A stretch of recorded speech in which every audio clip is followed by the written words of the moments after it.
E depois desse anúncio do prefeito Abílio Brunini, conforme você acompanhou na reportagem, que pretende suspender o fornecimento de marmitas nas ruas a pessoas em situação de vulnerabilidade e assim defender que igrejas e ONGs também façam o mesmo, a Defensoria Pública tem se empenhado para que a Prefeitura desenvolva programas de assistência alimentar e social para essas pessoas em situação de rua.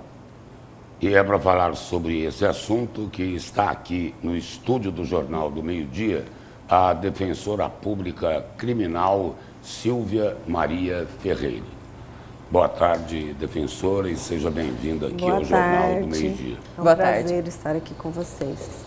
Defensora, um vídeo do prefeito Abílio Brunini foi repostado numa rede social pelo padre Júlio Lancelotti, que é ligado à Arquidiocese lá de São Paulo, e o padre é visto assim como um anjo da guarda para os moradores de rua. Só que na postagem desse vídeo a legenda era a seguinte: triste compreensão da realidade. Qual é a opinião da senhora? A Defensoria Pública há muito tempo vem acompanhando essas pessoas em situação de rua. Há 10 anos atrás, eu me recordo que eu estava atuando nessa área de direitos coletivos e nós já tínhamos essa preocupação e nós sempre, enquanto Defensoria Pública, estivemos perto dessa necessidade, dessa vulnerabilidade. Na sexta-feira, ao saber da notícia, nós já encaminhamos, foi protocolado 2 ofícios.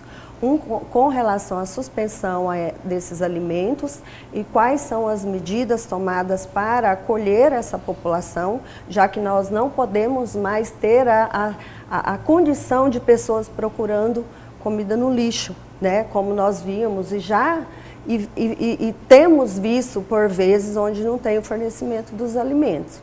Então, nós iremos acompanhar, como sempre fizemos. A Defensoria é parceira, a Defensoria é vigilante dessas pessoas, nessas condições. No ano passado, em outubro, nós fizemos, em parceria com o Tribunal de Justiça e vários outros setores, um atendimento em formato de mutirão que atenderam mais de 1.400 pessoas.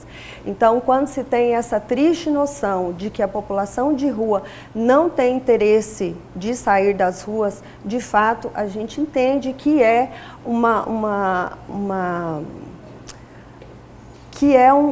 falta mesmo de informação. A gente não quer falar dessa forma, mas as pessoas hoje estão na rua por vários motivos. A família não acolhe mais, ela tem situação de doença, nós temos 15% com problemas mentais, com problemas físicos, 80% são negros. Então é uma situação muito complexa, que envolve, além do acolhimento, que eu acredito que o primeiro passo é ter onde dormir, né?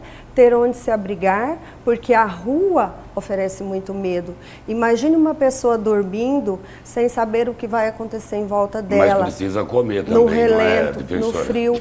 Comer, sim, todos os direitos sociais. Comer, ter água potável para beber. Então, você não bebe água só uma vez por dia, você não se alimenta uma vez só ao dia.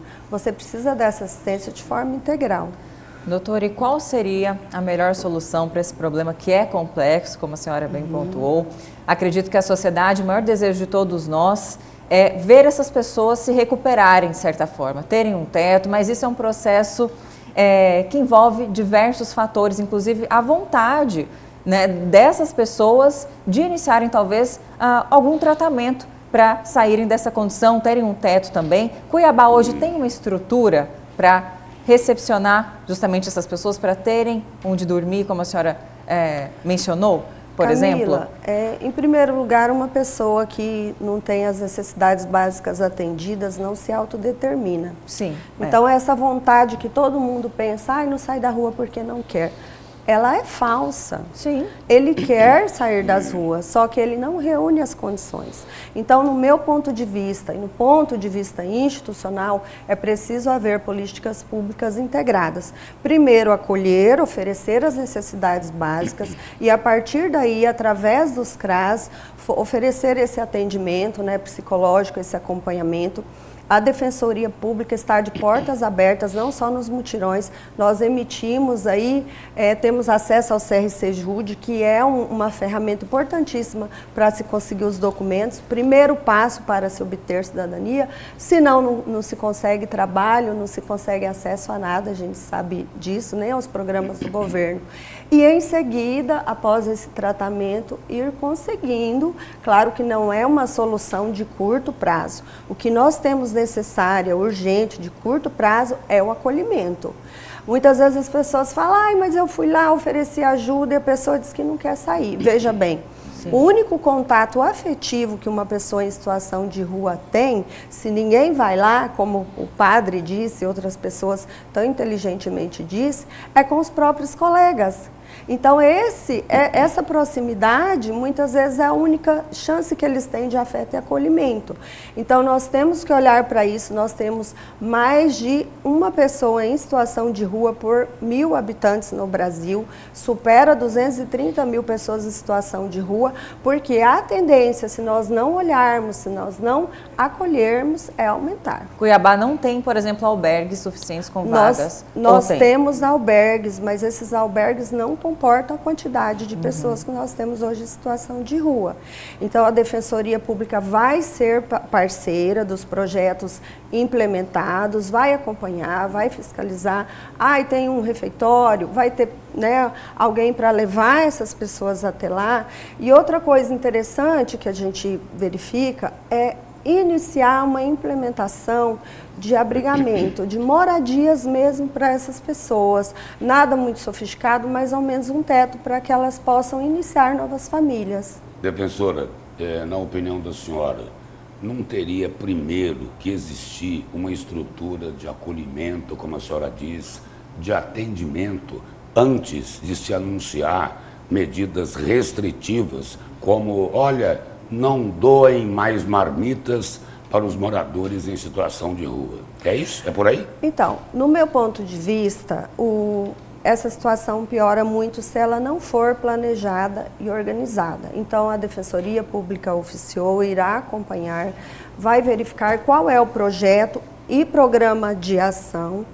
Claro que a gente não pode simplesmente criticar de uma forma, né, a generalizar que não vai funcionar o refeitório, que vai funcionar. Mas, com certeza, a Defensoria já protocolou esse ofício na sexta-feira. Se for cortada essa alimentação, a gente não quer as pessoas buscando alimentos nos lixos, Claro que tem muitas que vão se solidarizar, como nós temos hoje, e prestam assistência, mas isso nós não vamos permitir. Se necessário, a gente ingressa com a ação civil pública, com certeza o Poder Judiciário, que vem sendo bastante parceiro, vai nos auxiliar caso não haja fornecimento da alimentação. Não só alimentação, segurança, um lugar para eles habitarem, água limpa, o básico para a dignidade da pessoa humana.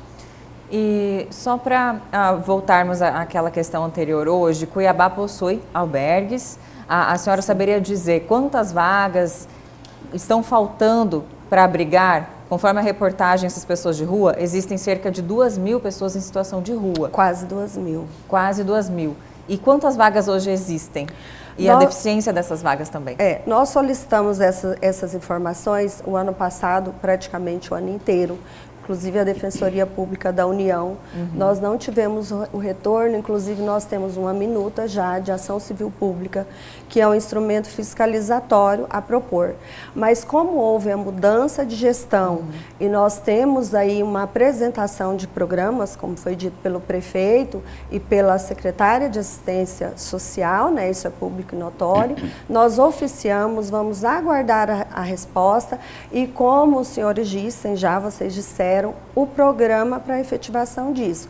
Mas eu acredito que haverá um consenso de que, não necessitando aí de uma ação civil pública, de que não deverá ser suspenso a alimentação. Sim. É o mínimo que se pode oferecer. Agora, nesse momento, trabalhando em cima de hipóteses, defensora, se por acaso for interrompido o fornecimento de marmitas, o que é que cabe à Defensoria fazer? Então, nós não vamos esperar interromper. Nós oficiamos, esperamos o programa a ser apresentado e o início da efetivação. Um mês antes, 15 dias antes no máximo, se não tiver aí uma programação para se efetivar esses direitos, com certeza nós iremos propor ação civil pública. Defensora, obrigado pela presença e pelas Obrigada informações pela aqui do Jornal do Meio-Dia. Obrigada.